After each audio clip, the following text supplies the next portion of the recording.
Hey guys, welcome back to Electrical Car Repair Live. Our mission at the garage is to save you guys as much money as we can. That's why we make these absolutely free videos and we teach you how to fix your car for free. Let's go ahead and start on it now. Today's video, guys, we'll be working here on the Dodge Journey.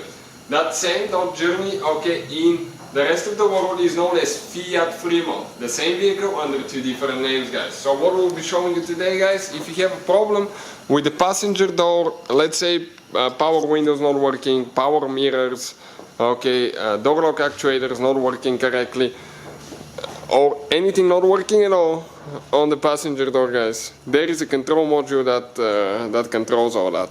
And now there is actually a fuse that is for this control module. That control module is behind the door panel. So stay with us, we'll show you where the fuse is now.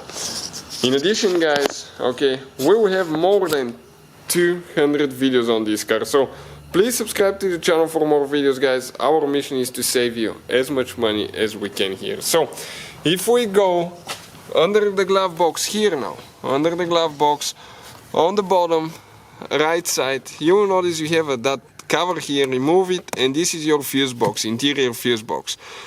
You'll be able to see the fuse numbers here, and you'll notice that fuse number 123 F123, it says passenger door. This is your passenger door control module. So if you come right here now, guys, you can check out, it's a 25 amp fuse. This fuse right here, this is for your passenger control module fuse. That's the fuse for the control module, excuse me. So we have 3 in a row, 110 amp, 25, this is for the driver, this is for the passenger. So if you need, check this fuse out, guys, quick. Pull it out, check it, super simple. If you need to replace it, we will have the replacement fuses listed in the description of the video below for your convenience. So thank you guys for watching. Please subscribe to the channel for more videos, and see you guys. Hopefully, guys, the video was helpful and we were able to save you money. We guys have more than 19,000 free repair videos on our YouTube channels. Check them out. We have videos that can save you thousands of dollars in future repairs. Thank you for watching and see you guys next time.